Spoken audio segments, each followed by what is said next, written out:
அஸ்ஸலாமு அலைக்கும் வரஹ்மத்துல்லாஹி வபரகாத்துஹு.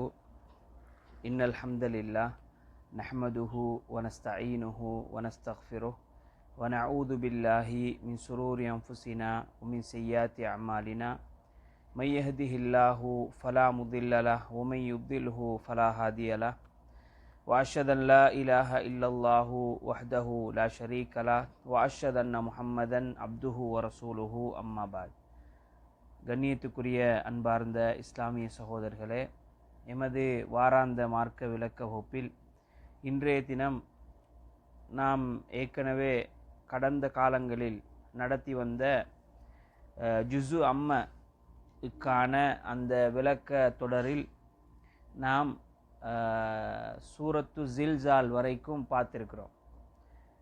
அதை தொடர்ந்து வரக்கூடிய சூரா, நாங்கள் நாஸ்லேருந்து பின்னுக்கு இருந்து அப்படி அம்ம வரைக்கும் வாரத்தினால ஜில்சாலுக்கு புறவு வாரது பின்னுக்கு இருந்து நாஸ்லேருந்து பார்த்தா சூரத்துல் பையினா. அப்போ சூரத்துல் பையினாவை தான் இன்றைய வகுப்பில் விளக்கத்துக்கு எடுத்துக்கொள்ளலாம்னு நினைக்கிறேன். ஜுஸு அம்ம சிறிய சூறாக்களை உள்ளடக்கிய ஒரு அத்தியாயம், ஒரு ஜுஸு. அதில் வரக்கூடிய நிறைய அத்தியாயங்கள், நிறைய சூறாக்கள் சிறு அத்தியாயங்களாக, மனனம் செய்ய முடியுமான அத்தியாயங்களாக, பெரும்பாலும் மறுமையை பற்றி, இறை நம்பிக்கையை பற்றி, பெரும்பாலும் மக்காவில் இறங்கிய சூறாக்களாகத்தான் இருக்கும். ஆனால் இந்த சூரத்துல் பையினா என்று வரக்கூடிய 98வது அத்தியாயம், அல் குர்ஆனுடைய 98வது அத்தியாயம், இது மதீனாவில் இறங்கிய ஒரு சூரா. ஜுஸு அம்மையிலேயே மதீனாவில் இறங்கிய சூரா 8 வசனங்களை கொண்ட ஒரு சூரத்துல் காஃபிரூனை போல. சூரத்துல் காஃபிரூன் எப்படி இறை நிராகரிப்பையும் இஸ்லாத்தையும் தோலுரித்து காட்டுமோ, பிரித்து காட்டுமோ, அது ஒரு சிறிய சூரா. அதிலே இறைவன் சுருக்கமாக இஸ்லாத்தையும் இணை வைப்பையும் பிரித்து காட்டக்கூடிய ஒரு சூரா சூரத்துல் காஃபிரூன். அந்த வரிசையில் இந்த சூரத்துல் பையினா மிக தெளிவாகவே இறை நம்பிக்கையை, இஸ்லாத்தினுடைய அடிப்படை கொள்கையை தெளிவுபடுத்தக்கூடிய ஒரு சூரா. எனவே தான் பையினா என்று பெயர். பையினா என்றால் தெளிவுபடுத்துதல், பையினா என்றால் தெளிவுபடுத்துதல், விளக்கம் என்ற அர்த்தத்தில் தான் அதுக்கு வரும். அப்போ அந்த சூறாவுக்கு பையினாண்டே பேர் சூட்டப்பட்டிருக்கிறது. அதில் முதலாவது வசனம், லம் யகுனில்லதீன கஃபரு மின் அஹ்லில் கிதாபி வல் முஷ்ரிகீன முன்ஃபக்கீன ஹத்தா தஅத்தியஹுமுல் பையினா.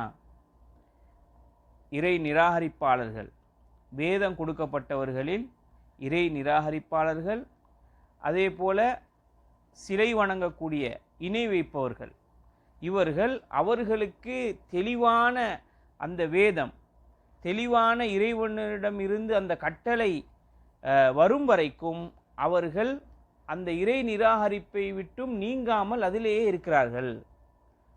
வேதம் தெளிவு வந்ததன் பின்னாலும் அவங்க என்ன செய்கிறாங்க? அதே நிராகரிப்புல, அதே வழிகேட்டில் அவர்கள் இருந்து கொண்டே இருக்கிறார்கள் என்று அல்லாஹ் தஆலா சொல்கிறான். அப்போ வேதம் கொடுக்கப்பட்டவர்கள் என்று சொன்னால், குர்ஆன் பயன்படுத்தக்கூடிய வேதம் கொடுக்கப்பட்டவர்கள் ஒன்று யூதர்கள், அடுத்தது கிறிஸ்தவர்கள். அவர்களைத்தான் குர்ஆன் அஹ்லுல் கிதாப், வேதம் கொடுக்கப்பட்டவர்கள் என்று சொல்லும்.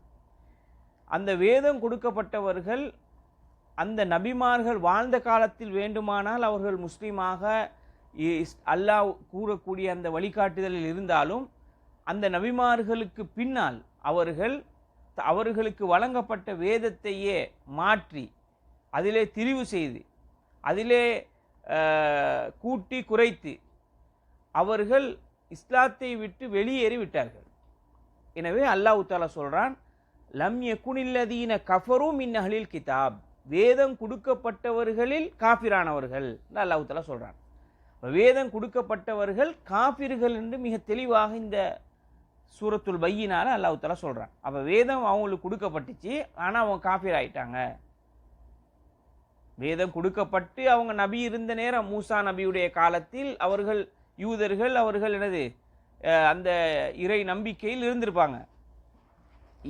ஈசா அலைஹிஸ்ஸலாமுடைய காலத்தில் அந்த இஞ்சில் வேதம் கொடுக்கப்பட்ட, பைபிள் கொடுக்கப்பட்ட அந்த கிறிஸ்தவர்கள் தெளிவான அந்த மார்க்கத்தில் இருந்திருப்பார்கள். ஆனால் அல்லாஹ் சொல்கிறான், நபிக்கு அல் குர்ஆன் இறக்குற நேரம் அவங்க வேதம் கொடுக்கப்பட்டவங்க யாரும் முஸ்லீம் ஆயிக்கல, அவங்க காஃபிர்கள் தான் என்று அல்லாஹ் தஆலா சொல்கிறான். அப்போ அவர்களுக்கு தெளிவு வரும் வரைக்கும் அவர்கள் என்ன செஞ்சாங்க, அப்படித்தான் இருந்தாங்க. தெளிவு இல்லாமல் இருக்கிறது வேற, தெளிவு வரும் வரைக்கும் அவர்கள் அதிலேயே இருந்தார்கள் சொல்லிட்டு அல்லாஹ் தஆலா சொல்றான். ரசூலும் மினல்லாஹ், 2வது வசனம், ரசூலும் மினல்லாஹி யத்லு சுஹ்ஃபம் முத்தஹரா, அல்லாஹ்விடமிருந்து ஒரு தூதர் அவர்களுக்கு தூய்மையான வேதாகமங்களை, சூஃபுகளை அவர்களுக்கு எனது ஓதி காண்பித்தார். ஃபீஹா குதுபும் கையிமா, அது கையுமான திட்டமிடப்பட்ட புத்தகங்கள், ஏடுகளிலே அந்த சுஹுஃபுகள் இருக்கிறது. அப்போ அல்லாஹ் தஆலா கிதாப் வேதத்தையும் இறக்குகிறான், சில நபிமார்களுக்கு சூஃபுகளையும் இறக்குகிறான். சூஃபுகள் என்று சொல்கிறது சில கட்டளைகள், அல் குர்ஆனை போல அல்லது பைபிளை அந்த தௌராத்தை போல இஞ்சிலை போல பெரிய வேதங்களாக அவைகள் இல்லாவிட்டாலும் படிப்பினைகளாக சில சூஃபுகளாக முன் சென்ற நபிமார்களுக்கு எனது இறக்கி அருளப்பட்டிருக்கிறது. அப்போ அதைத்தான் அல்லாஹ் தஆலா சொல்கிறான், ரசூலும் மினல்லாஹ், அல்லாஹ்விடம் இருந்து ஒரு தூதர் என்ன செய்வார், அது அந்த தூய்மையான ஏடுகளை, தூய்மையான இறைவனிடம் வந்த அந்த ஏடுகளை, கட்டளைகளை அவர்களுக்கு என்ன செய்வார், ஓதி காண்பிப்பார். அது எங்கே இருக்கும்டா, ஃபீஹா குதுபுன் கையிமா, குதுபுன் கையிமா, இறைவனிடமிருந்து திட்டமிட்ட அடிப்படையிலே இறைவனிடமிருந்து அருளப்பட்ட அந்த வேதங்களிலே அந்த சூஃபுகள் இருக்கும். அப்போ அந்த வேதங்களிலே என்ன செய்யும், அந்த சூஃபுகளும் வரும் அப்படின்ட்டு சொல்கிறான்.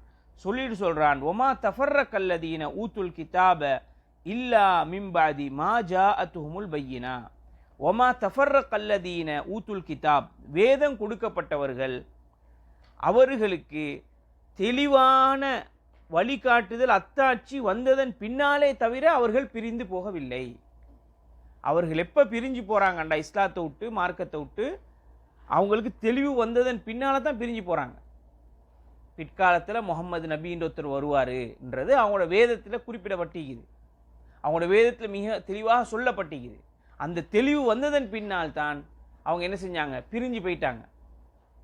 என்னது, எங்களுக்கு இந்த இஸ்லாத்தை ஏற்றுக்கொள்ள இயலாது, உங்களை எங்களுக்கு ஏற்றுக்கொள்ள இயலாது அப்படின்னு தெளிவான அத்தாட்சிகள், விளக்கங்கள் அவர்களுடைய வேதங்களிலே வந்ததன் பின்னால் தான் அவர்கள் என்ன செஞ்சாங்க, வழிகட்டில் போயிட்டாங்க என்று அல்லாஹ் தஆலா தொடர்ந்து சொல்கிறான். ஒமா உமிரு, அவர்கள் ஏவப்பட்டதெல்லாம், அந்த வேதம் கொடுக்கப்பட்டவர்கள் அந்த அவர்கள் ஏவப்பட்டதெல்லாம் இல்லா லியஅபுதுல்லாஹ முஹ்லிஸீன லஹுத்தீன், அல்லாஹ்வை மாத்திரம் மிக தூய்மையாக வணங்க வேண்டும் என்பதாகத்தான் அவர்களுக்கு அல்லாஹ் தஆலா ஏவியிருந்தான். ஹுனஃபா என்று சொன்னால் இஸ்லாத்தின் பக்கம் சாய்ந்தவர்களாக, அல்லாஹ்வை மட்டும் நீங்கள் வழங்கணும். லஹுத்தீன், அவனுக்கே அந்த தீன் சொந்தமானது, அந்த அல்லாஹ்வுக்கு, அதன் பக்கமே சாய்ந்தவர்களாக நீங்கள் அவனை வணங்க வேண்டும் என்று தான் ஏவப்பட்டிருக்கிறீர்கள். அது மட்டுமில்லை, வயுகீமுஸ்ஸலா, தொழுகையை நிலைநாட்ட வேண்டும், வயுத்து ஜகாத், ஜகாத்தை கொடுக்க வேண்டும், வதாலிக தீனுல் கையிமா, அதுதான் உறுதியான மார்க்கம் என்றுதான் அவர்கள் என்ன செய்யப்பட்டார்கள், ஏவப்பட்டார்கள் என்று அல்லாஹ் தஆலா சொல்றான். அப்ப அல்லாஹ் தஆலா ஏவினது தூய்மையாக, இணை வைக்காமல், இறைவனிடம் இருந்து வந்த அந்த வேத கட்டளைகளின் அடிப்படையில் நீங்கள் அவனை வணங்க வேண்டும், அவனுக்கே உரிய விதத்தில் அவன் பக்கமே நீங்கள் சாய்ந்து இருக்க வேண்டும். அப்ப இப்ராஹிம் அலைஹிஸ்ஸலாம் ஹனீஃபன் முஸ்லிமன் என்ற வரும், என்னது, முஸ்லீமாகவும் ஹனீஃபாகவும் இஸ்லாத்தின் பக்கம் சாயக்கூடியவர்களாகவும் இருந்தார்கள். அப்படி என்று நாங்கள் வஜ்ஜஹத் வஜ்ஹி இல்லதி ஃபத்ரஸ் ஸமாவாத்தி வல் அர்த ஹனீஃபன் முஸ்லிமன், தொழுகையில் துவக்கத்தில் ஓதக்கூடிய துவாக்கல்ல ஒரு துவா தான் வஜ்ஜஹத்து என்று வரக்கூடிய துவா. அதுலேயும் நாங்கள் சொல்கிறோம் ஹனீஃபன் முஸ்லிமன், ஹனீஃபாகவும் முஸ்லீமாகவும் இஸ்லாத்தின் பக்கம் சாய்ந்தவர்களாகவும் இஸ்லாத்தின் பக்கம் நெருங்கக்கூடியவர்களாகவும் நான் இருப்பேன் என்றதை உறுதிப்படுத்தணும் அல்லாஹ்கிட்ட. அப்போ அந்த அடிப்படையில் தான் அல்லாஹ் தஆலா இந்த இடத்துல அவர்களுக்கு கட்டளையிட்டதாக அல்லாஹ் சொல்றான். சொல்லிட்டு சொல்றான் அடுத்த வசனத்தில் 6வது வசனம், இன்னல்லதீன கஃபரு, நிச்சயமாக உறுதியாக இறைவனை மறுத்தவர்கள். கஃபரு, காஃபிருக்கும் முஷ்ரிக்கும் வித்தியாசம். காஃபிருண்டா மறுத்தவன், அல்லாவை நிராகரித்தவன். முஷ்ரிக்குண்டா அல்லாவுக்கு இணை கற்பித்தவன். அப்ப இந்த இடத்துல அல்லாஹ் தஆலா சொல்றான், இன்னல்லதீன கஃபரு, நிச்சயமாக அல்லாவை நிராகரித்த, அல்லாவை மறுத்த அந்த இறை நிராகரிப்பாளர்கள் மின் அஹ்லில் கிதாப், வேதம் கொடுக்கப்பட்டவர்களும் இருக்கிறார்கள். வல் முஷ்ரிக்கீன, இணை வைப்பவர்களும் இருக்கிறார்கள். அப்ப முஷ்ரிக்கும் காஃபிர் தான், வேதம் கொடுக்கப்பட்டவரும் காஃபிர் தான். அப்ப வேதம் கொடுக்கப்பட்டவர்கள் அவங்களுக்கு இறைவன்கிட்ட தானே வேதம் வந்துச்சு. எனவே அவங்களும் அல்லாட்டிருந்து வந்த மெசேஜ் தானே, அவங்களும் மூசா நபியை தானே ஏற்றுக்கொள்றாங்க, ஈசா நபியை தானே பின்பற்றுறாங்க, நபின்னு சொல்றாங்க அப்படின்னு சொல்லி, எனவே அவங்களும் இஸ்லாம் தானே, எல்லாமே வானத்திலிருந்து இறங்கிய மார்க்கங்கள் தானே. எனவே அவங்களையும் நாங்கள் என்ன செய்யலாம், சேர்த்து கொள்ளலாம், அவங்களையும் முஸ்லீமாக, அல்லது அவங்களும் முஸ்லீம் தானே அப்படின்ற கருத்து இப்போ சொல்லலாது. அல்லாஹ் தஆலா மிக தெளிவாக சொல்லிட்டான், வேதம் கொடுக்கப்பட்டவர்கள் இறை நிராகரிப்பாளர்கள், இணை வைப்பவர்களும் இறை நிராகரிப்பாளர்கள். எனவே அவங்க அல்லாட்டிருந்தா அவங்களுக்கும் வேதம் வந்துச்சு, ஆனால் அதை மாற்றிட்டாங்க, அதில் நிறைய திரிவுகள் செஞ்சிட்டாங்க. யூதர்கள் உசைர் என்று சொல்லக்கூடிய தூதரை அல்லாஹ்வுடைய மகன் என்று சொன்னாங்க. கிறிஸ்தவர்கள் இயேசுநாதரை இறைவனுடைய மகன் என்று சொல்லிட்டாங்க. அப்ப அல்லாஹ்வுக்கு மிகவும் கோபத்தை ஏற்படுத்தக்கூடிய ஒரு பெரிய இணை வைப்பு தான் அல்லாஹ்வுக்கு மகன் என்று சொல்வது. இறைவனுக்கே மகன இருக்கிறான் என்று சொல்வது அல்லாஹ்வுடைய கோபத்துக்குரிய ஒரு பெரிய ஒரு செயல். எனவே தான் அல்லாஹ் தஆலா கைரில் மக்தூபி அலைஹிம் வலத்தாலீன், உனது கோபத்துக்குள்ளான யூதர்களும் அல்ல, வழிகெட்டு போன கிறிஸ்தவர்களும் அல்ல. அப்ப யூதர்கள் அல்லாஹ்வுடைய கோபத்துக்குள்ளானவர்கள், கிறிஸ்தவர்கள் அல்லாஹ்வுடைய கோபத்துக்குள்ளானவர்கள், வழிகெட்டு போனவர்கள். அப்ப எனவே யூதர்கள் ஒருபோதும் முஸ்லிம்களுக்கு நலவு நாட மாட்டார்கள். யூதர்கள் ஒருபோதும் முஸ்லிம்களுக்கு நலவு நாட மாட்டார்கள். ஏன்னு கேட்டால் அவர்கள் இயல்பாகவே இஸ்லாத்தை எதிர்க்கக்கூடியவர்கள் என்பது அல்லாஹ் தஆலா அல் குர்ஆனிலே மிக தெளிவாக சொல்றான். அவர்கள் இறை நிராகரிப்பாளர்கள். எனவே அவர்களோடு உறவு பாராட்டுவதும், அவர்களோடு நெருக்கமாக இருப்பதும், அவர்களை முஸ்லிம்களை விட அவர்களை மதிப்பதும் இஸ்லாத்திலே அனுமதிக்கப்பட்ட ஒன்று கிடையாது. எனவே இன்றைக்கும் இந்த யூதர்களால் தான் பலஸ்தீன் மக்கள், உலகத்திலுள்ள எல்லா மக்களுமே பெரிய ஆபத்துகளையும் அழிவுகளையும் சந்திப்பது இந்த யூதர்களால் தான். யூதர்களுக்கு சொந்தமான ஒரு நாடு கிடையாது. யூதர்கள் உலகத்தில் மிக குறைந்த சனத்தொகையை கொண்ட ஒரு கூட்டம், அதிகமாக பய உணர்வுள்ள ஒரு கூட்டம். ஆனால் முழு உலகத்தையும் ஆதிக்கம் செலுத்தக்கூடிய அளவுக்கு அறிவுள்ளவர்கள். அதை நாங்கள் வரலாற்றில் பார்க்குறோம். நபிகள் நாயகம் ஸல்லல்லாஹு அலைஹி வஸல்லம் அவர்களும் கூட அதை சொன்னாங்க. யூத தலைவர்களில் முக்கியமானவர்கள் ஒரு 10 பேர் வந்தால், இஸ்லாத்துக்கு வந்தால், முழு யூதர்களும் இஸ்லாத்துக்கு வந்துடுவாங்க. ஆனால் அவங்க வாரது கஷ்டம். அப்படி வந்தா 10 பேர் வந்தா முழு யூதனுமே வந்துடுவான் அப்படின்னு நபிகள் நாயகம் ஸல்லல்லாஹு அலைஹி வஸல்லம் சொன்னார்கள். எனவே அன்றைய காலத்திலிருந்து, நபிமார்களுடைய காலத்திலிருந்து இன்று வரைக்கும் அநியாயமாக நபிமார்களை கொன்றது, அல்லாஹ்வுடைய செய்திகளை, அல் குர்ஆனை அற்ப விலைக்கு, அல் குர்ஆன் அல்ல, அல் குர்ஆனுக்கு முன்னுள்ள வேதங்களை, அல்லாஹ்விடமிருந்து இறக்கப்பட்ட அவர்களுக்கு வழங்கப்பட்ட வேதங்களை அற்ப கிரயங்களுக்காக வித்தவர்கள். அப்படின்னா வேதத்தில் உள்ளதை மாற்றி மக்களுக்கு தேவையான மாதிரி திருத்தி சொன்னவர்கள் பணத்துக்காக. இப்படி அநியாயமாக நிறைய நபிமார்களை கொன்றவர்கள், பொய்ப்பித்தவர்கள், இவர்கள் தான் இந்த யூதர்கள் என்பதை குர்ஆன் பல இடங்களில் சொல்லுது. எனவே அல் குர்ஆன் வேதத்தில் மாற்றம் செய்வது, வேதத்தில் திரிவுகள் செய்வது, வேதத்தை விற்பது, இதெல்லாம் யூதர்களுக்கு கைவந்த கலை. எனவே தான் அல்லாஹ் தஆலா அவர்களை எனது யூதர்களையும் கிறிஸ்தவர்களையும் அந்த வேதம் கொடுக்கப்பட்டவர்களை இறை நிராகரிப்பாளர்கள் என்று அல்லாஹ் தஆலா சொல்லிட்டு சொல்றான். இந்த வேதம் கொடுக்கப்பட்டவர்களும் அதே மாதிரி இணை வைப்பவர்களும் என்னது ஃபீனாரி ஜஹன்னம், நரகம், ஜஹன்னம் என்று சொல்லக்கூடிய நரகத்திலே ஹாலிதீன ஃபீஹா, நிரந்தரமாக அவர்கள் அதிலே இருப்பார்கள். அவங்களுக்கு பாவ மன்னிப்பு கிடையாது, நிரந்தர நரகம் அவர்களுக்கு இருக்கிறது. சொல்லிட்டு அல்லாஹ் சொல்றான், உலாஇகஹும் ஷர்ருல் பரியா, அவர்கள் தான் மனித படைப்புகளில் மிகவும் மோசமானவர்கள், கெட்டவர்கள். உலகத்தில் இறைவன் படைத்த படைப்பினங்களில், பரியான்றது உலகத்தில் உள்ள படைப்பினங்கள் அல்லது உலகத்தில் வாழக்கூடிய மனிதர்கள், இவர்களில் மிக மோசமானவர்கள் ஷர்ருல் பரியா, படைப்பினங்களில் மனித உலக படைப்புகளில் உலக மக்களில் மிக மோசமானவர்கள் தான் இவர்கள். யாரு? வேதம் கொடுக்கப்பட்ட அந்த காபிர்களும் அல்லாஹ்வுக்கு இணை வைத்து சிலை வணங்கக்கூடிய முஷ்ரிக்குகளும் என்று அல்லாஹ் தஆலா சொல்றான். கெட்ட மனிதர்கள், கெட்ட படைப்பு என்று சொல்லி அல்லாஹ் தஆலா சொல்றான்.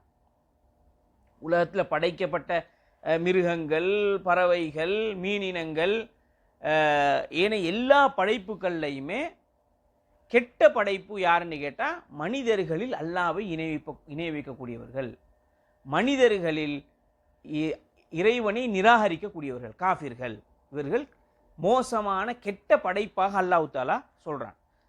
அப்போ இது வேதம் கொடுக்கப்பட்டவர்களை பற்றியும் முஷ்ரிக்குகளை பற்றியும் அல்லாஹ்வை நிராகரிக்கக்கூடியவர்களை பற்றி அல்லாஹ் தஆலா கொடுக்கக்கூடிய தீர்ப்பு. அவர்கள் நிரந்தரமாக நரகத்தில் தான் இருப்பாங்க, ஜஹன்னம் என்ற நரகத்தில் தான் அவங்க இருப்பாங்க என்று அல்லாஹ் தஆலா சொல்கிறான். இப்போ அடுத்ததாக 7வது வசனத்தில் சொல்கிறான், இன்னல்லதீன ஆமனு, நிச்சயமாக அல்லாஹ்வை ஈமான் கொண்ட முஃமின்கள். அவங்க எப்படி? வாமிலு சாலிஹாத், ஈமான் கொண்டுட்டு சும்மா இருக்கல, அல்லாஹ்வை நான் ஏற்றுக்கொள்கிறேன்னு சொல்லிட்டு அல்லது பிறப்பிலே ஒரு முஸ்லீம் தாய் தந்தைகளுக்கு பிறந்துட்டு அவர் நான் முஸ்லீம் தான் மூமின் தான் சும்மா இக்காம வாமிலு சாலிஹாத், சாலிஹான நல்லமல்களையும் செய்யக்கூடிய மூமின்கள். சும்மா மூமின் இல்லை, சாலிஹான அமல்கள் செய்வாங்க. தொழுகையை அல்லாஹ்வுடைய கடமையாக்கின கடமைகளில் பாழாக்க மாட்டாங்க, கடமைகளை செய்வதோடு சுன்னத்தான நஃபிலான வணக்கங்களில் கூடுதலாக கவனம் செலுத்துவாங்க, நன்மையான காரியங்களில் கூடுதலாக ஈடுபடுவாங்க. இவர்கள் யார் தெரியுமா? உலாஇகஹும் ஹைருல் பரியா, படைப்பினங்களில் இவர்கள் தான் மிக சிறந்த படைப்புன்னு அல்லாஹ் தஆலா சொல்றான். அப்போ அல்லாஹ் தஆலா சொல்லக்கூடிய அல்லாஹ் படைத்த படைப்புகள்லேயே சிறந்த மக்கள் ஹைருல் பரியா, அவர்கள் மூமின்கள், சாலிஹான அமல் செய்யக்கூடிய மூமின்கள். அப்போ மூமின்களாக இருப்பாங்க, நம்புவாங்க, ஆனால் அமல் இல்லை, அமல் செய்யாமல் இருக்கிறாங்க. இவர்கள் ஹைருல் பரியா கூட வரமாட்டாங்க. ஹைருல் பரியான்னு சொல்கிறது 2 நிபந்தனை, ஒன்று ஈமான், அடுத்தது அமல். அமலும் சாலிஹ், விதத்தான் அமல் செஞ்சால் சரி வராது. அல்லாஹ் ஏற்றுக்கொள்ளக்கூடிய அமலாக இருக்கணும், அமலும் சாலிஹாக இருக்கணும். அமல் ஃபாசித் இயலாது, அமல் ஏற்றுக்கொள்ளப்படாத அமல், அவங்க நினைச்ச மாதிரி அமல் செய்கிறது, ரசூலுல்லாஹ் காட்டாத அமல் இபாதத்துன்னு சொல்லி நினச்சிக்கிட்டு செய்கிறது, இவர்கள் சாலிஹான முறையில் ரசூலுல்லாஹ் காட்டின வழிமுறையில் இஹ்லாஸாக அமல் செய்தால், ஈமானோடு இருந்தால் அவர்கள் தான் சிறந்த படைப்பு அப்படின்னு அல்லாஹ் தஆலா சொல்கிறான். சொல்லிட்டு சொல்கிறான், ஜஸாஉஹும், அவர்களுக்கு கூலி என்ன தெரியுமா? யாருக்கு? அந்த சாலிஹான அமல் செஞ்சாங்களே, இந்த ரப்பிஹிம், அவர்களுடைய இறைவனிடம் அவர்களுக்குள்ள கூலி பரிசு என்ன தெரியுமா? ஜன்னாத்து அதுனின், அதுன் என்று சொல்லக்கூடிய சுவர்க்கங்கள். ஜன்னாத்து அதுனின் தஜ்ரி மின் தஹ்திஹல் அன்ஹாரு, அந்த சுவர்க்கத்துக்கு கீழால் ஆறுகள் ஓடிக்கொண்டிருக்கும். ஹாலிதீன ஃபீஹா அபதா, அவர்கள் நிரந்தரமாக அந்த சொர்க்கத்திலே தங்கியிருப்பார்கள்.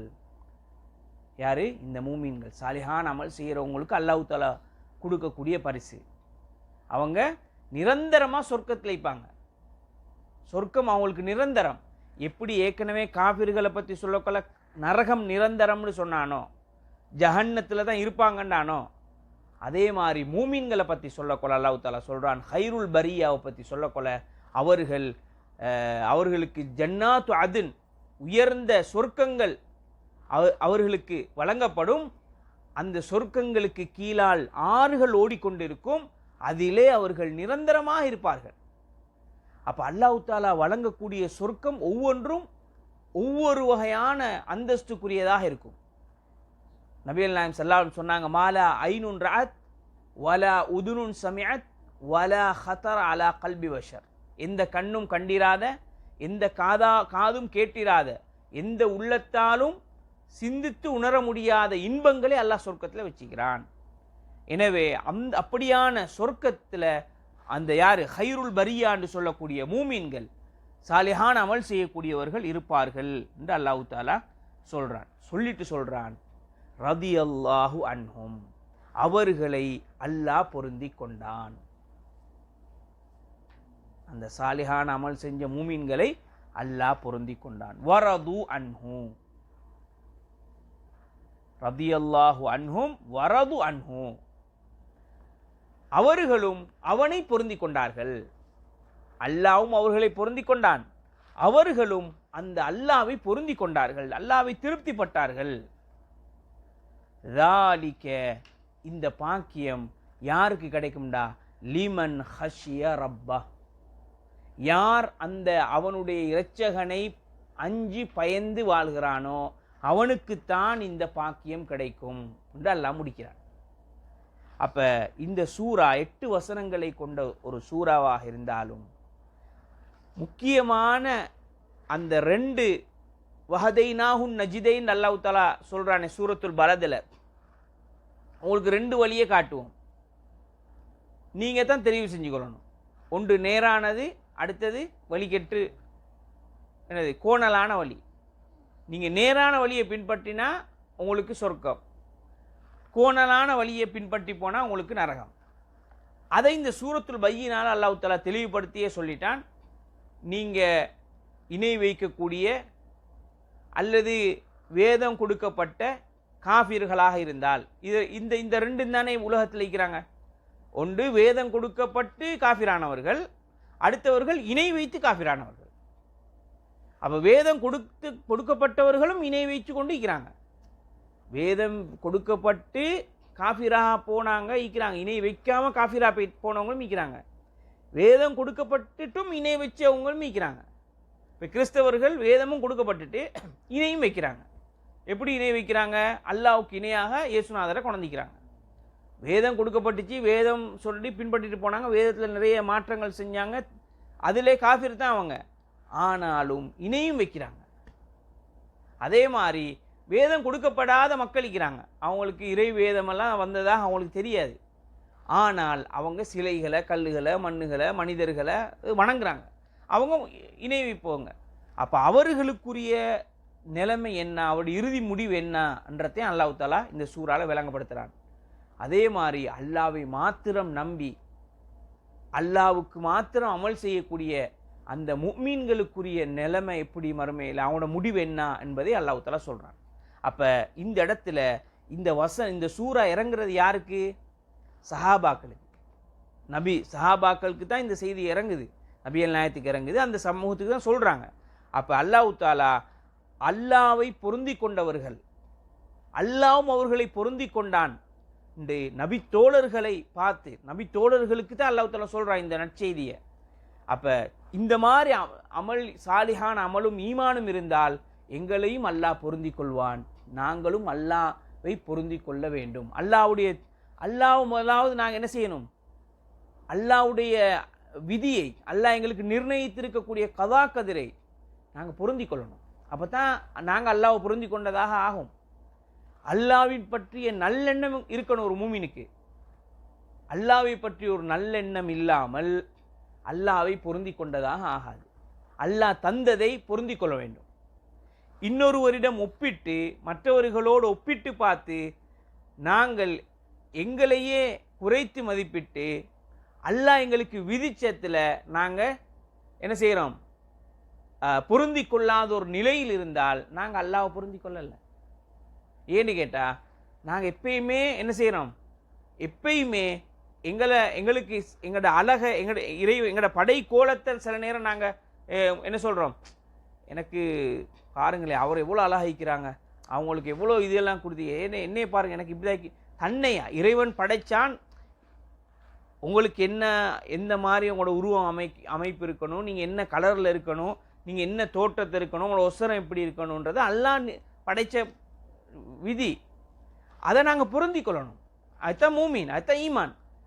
அதில் நீங்கள் குறை கண்டால் நீங்கள் அல்லாவை திருப்தி கொள்ளலை, அல்லாவுடைய அந்த கதா கதிரை நீங்கள் ஏற்றுக்கொள்ளலை. அப்போ அது ஈமானில் உள்ள பலகீனம். எனவே அல்லாஹ் எங்களுக்கு விதிச்ச ஒரு சோதனை தந்தானா அந்த சோதனையை நாங்கள் பொருந்தி கொள்ளணும். அதில் நாங்கள் பொருந்தி கொள்ளலைண்டா நாங்கள் அல்லாவை பொருந்தி கொள்ளலை. எனவே அல்லாவுடைய பொருத்தத்தை பெறுவது, அல்லாவுடைய பொருத்தத்துக்காக இந்த உலகத்தில் வாழ்வது என்பது மிக முக்கியமானது. நபி தோழர்கள் அதற்கு மிக முன்மாதிரியானவர்கள். அல்லாவுடைய திருப்திக்காக, அல்லாவுடைய திரு பொருத்தத்துக்காக தன்னுடைய வாழ்க்கையை அர்ப்பணிப்பதில் நபித்தோழர்கள் பெரிய ஒரு முன் உதாரணமாக இருக்கிறாங்க. எனவே நாங்கள் எப்பயுமே மனிதர்களுடைய திருப்திக்காக வாழாமல் இறைவனுடைய திருப்திக்காக வாழக்கூடியவர்களாக நாங்கள் இருக்க வேண்டும். மனிதனை ஒரு நாள் திருப்திப்படுத்த இயலாது. நீங்கள் எவ்வளோ தான் மனிதனை திருப்திப்படுத்தணும்னு நினைச்சாலும் உங்களால் திருப்திப்படுத்த முடியாது. ஏன்னா மனுஷன் ஒரு நாளும், மனிதனுடைய ஆசை ஒரு நாளும் இந்த உலகத்தில் பூர்த்தியாகாது. எனவே நீங்கள் மனைவியை திருப்திப்படுத்த வேண்டுமென்ற நோக்கத்தில் மார்க்கத்தை கைவிட்டுட்டு மனைவியை திருப்திப்படுத்த போனால் அல்லாவுடைய கோபத்துக்கு ஆளாகிடுவீங்க. சமூகத்தை திருப்திப்படுத்தணும்னு போயிட்டு மார்க்கத்தை கைவிட்டுட்டு சமூக சொல்கிறத பின்னுக்கு போனீங்கண்டா அல்லாவுடைய கோபத்துக்கு நீங்கள் ஆளாகிடுவீங்க. இப்படி எப்பயுமே நீங்கள் எங்கட மனசில் அல்லாவுடைய திருப்திக்கு தான் முன்னுரிமை இருக்கணுமே தவிர மனிதருடைய திருப்திக்கோ படைப்பினங்களுடைய திருப்திக்கோ முன்னுரிமை இருக்கக்கூடாது. எனவே இது மிக முக்கியமாக நாங்கள் இந்த சூறாலிருந்து பெற வேண்டிய ஒரு படிப்பினை. எனவே தான் அல்லாஹ் தஆலா சொல்கிறான், ரதியல்லாஹு அன்ஹும், அவர்களை அல்லாவும் பொருந்தி கொண்டான், அவர்களும் அல்லாவை பொருந்தி கொண்டார்கள். இப்போ எங்களோட உள்ளத்தில் கேளுங்க, அல்லாஹ் எங்களை பொருந்தி கொண்டானா? நாங்கள் அல்லாஹ் பொருந்தி கொண்டோம்னு சொல்கிறோம், ஆனால் அல்லாஹ் எங்களை பொருந்தி கொண்டானா? அல்லாஹ் பொருந்தி கொள்கிற மாதிரி தான் நாங்கள் நடக்கிறோமா? எங்களோட செயல்பாடுகளில் அல்லாஹ்வுடைய பொருத்தம் தெரியுதா? எனவே அல்லாஹ்வுடைய பொருத்தத்தை பெறக்கூடிய அமல்கள் நிறைய இருக்குது. அதில் மிக முக்கியமானது பெற்றோருக்கு நல்லுபகாரம் செய்வது. ரிதர் ரப்பி ஃபி ரிதல் வாலிதைன் வ சுஹ்துர் ரப்பி ஃபி சுஹ்தில் வாலிதைன். அல்லாஹ்வுடைய பொருத்தம் பெற்றோருடைய பொருத்தத்தில் இருக்கிறது. அல்லாஹ்வுடைய கோபம் பெற்றோருடைய கோபத்தில் இருக்கிறது என்று நபி அல்லாஹ் ஸல்லல்லாஹு அலைஹி வஸல்லம் சொன்னார்கள். அப்போ அல்லாஹ்வுடைய திருப்தி எங்களுக்கு இருக்குதான்றத உரசி பார்க்கறதுக்குரிய அமல் தான் பெற்றோரோடு நாங்கள் எப்படி நடந்து கொள்கிறோம். பெற்றோர் எங்களை பற்றி நல்ல அபிப்பிராயத்தோட திருப்தியோடு இருக்கிறாங்கண்டா அல்லாஹ் எங்களை திருப்தி கொள்கிறான்னு அர்த்தம். பெற்றோர் எங்களோட கோபத்தோடு இருக்கிறாங்கண்டா அல்லாவும் எங்களோட கோபத்தோடு இருக்கிறான்னு அர்த்தம். எனவே நாங்கள் எங்களுக்குள்ள நாங்கள் சுய பரிசோதனை செய்து கொள்ளலாம். அல்லாஹ்வுடைய திருப்தியை நாங்கள் பெற்றுட்டோமா? அல்லாஹ்வுடைய திருப்திக்குரியவர்களாகத்தான் நாங்கள் இருக்கிறோமா என்பதை எமது பெற்றோர்களுக்கு நாங்கள் செய்ய வேண்டிய உபகாரங்கள் விஷயத்திலேயே எங்களுக்கு அடையாளம் கண்டு கொள்ளலாம். அது மாதிரி நிறைய அமளிபாதத்துகள் விஷயத்தில், மார்க்க விஷயங்களில் அல்லாஹ்வுடைய திருப்தி உள்ளவர், அல்லாஹ்வுடைய திருப்தியை பெற்றவர் எப்பொழுதும் இபாதத்தில் மார்க்கத்தில் அவர் என்ன செய்வார்? தொடர்ச்சியாக இருப்பார். ரமலானுக்கு மட்டும் அல்லாவை வணங்கக்கூடியவராகவும், ரமலான் முடிஞ்சதன் பின்னால் அல்லாவை மறக்கக்கூடியவராகவும் இறை திருப்தியை பெற்றவர் இருக்க மாட்டார். இறை திருப்தியை பெற்றவர் எல்லா நாள்லையும் அல்லாவுடைய திருப்திக்காகவே அல்லாவின் பக்கமே நெருங்கக்கூடியவராக இருப்பார். ரமலானில் மட்டுமில்லை அல்லாஹ் ஞாபகம் வரும், அவருக்கு எல்லா மாதங்கள்லையும் அல்லாஹ் ஞாபகம் வரும். எனவே அமல்கள் கபூலியத், அமல்கள் ஏற்றுக்கொள்ளப்படுவதற்கான அடையாளங்களில் மிக முக்கியமானது தான் ஒரு அமலுக்கு பின்னால் இன்னொரு அமல், ஒரு அமலை தொடர்ந்து இன்னொரு அமல் செய்கிறதுக்கு சந்தர்ப்பத்தை அல்லாஹ் எங்களுக்கு தாராண்டால் அது எங்களோட அமல் ஒப்புக்கொள்ளப்பட்டதற்கான அடையாளம் என்று முன் சென்ற அறிஞர்கள் சொல்கிறத நாங்கள் பார்க்குறோம். எனவே ரமதானில் நாங்கள் நிறைய அமல் செஞ்சோம், நோன்பு பிடிச்சோம். ரமதானுக்கு பிறவும் 6 நோன்பு பிடிக்கிறதுக்கு வாய்ப்பு அல்லாஹ் எங்களுக்கு தாராண்டா, அந்த ரமலானுடைய நோன்பு அல்லாஹ் கபூல் செஞ்சிக்கிறான்றதுக்கு அடையாளம் என்பதை நாங்கள் புரிஞ்சுக்கணும். எனவே அதே போல் ரமலானுக்கு பின்னாலும் இரவு வணக்கத்தில் ஈடுபடுறதுக்குரிய வாய்ப்பு அல்லாஹ் எங்களுக்கு தாராண்டா, எங்களோட ரமலானுடைய கியாமுல் லைல் அல்லாஹ் அங்கீகரிச்சிக்கிறான்ற அர்த்தம். ரமதானுக்கு பின்னாலேயும் சதக்கா செய்கிறதுக்கு வாய்ப்பு அல்லாஹ் எங்களுக்கு தாராண்டா, ஆசை ஆர்வத்தை தாராண்டா, ரமதானில் செய்த தர்மங்கள் அல்லாஹ் அங்கீகரிக்கிறான்றது அர்த்தம் என்று முன் சென்ற அறிஞர்கள் சலஃப் உலமாக்கள் சொல்கிறத நாங்கள் பார்க்குறோம். எனவே நாம் மிக கவனமாயிக்கணும். அல்லாஹ்வுடைய பொருத்தத்துக்குரியவர்களாக நாங்கள் இருக்கிறோமா என்பதை சாலிஹான அமல்களை கொண்டும் ஈமானை கொண்டும் இறையச்சத்தை கொண்டும் நாங்கள் அடிக்கடி சுய பரிசோதனை செய்து கொள்ள வேண்டும்.